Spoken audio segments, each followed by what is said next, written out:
Okay, practice problem 2 is about translations. Let's annotate. So we have 2 points.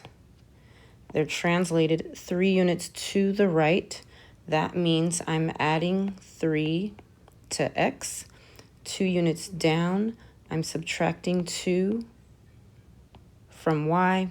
Determine the coordinates. So I'm going to do this mathematically. So 4, -1. This is q. Q prime will be down here. I'm adding 3 to x, and I'm subtracting 2 from y. 4 plus 3 is 7. -1 and -2 is -3. So there's q prime. And then for r, it starts off at -3, 6. I'm adding 3 to x and subtracting 2 from y. R prime is at 0, 4.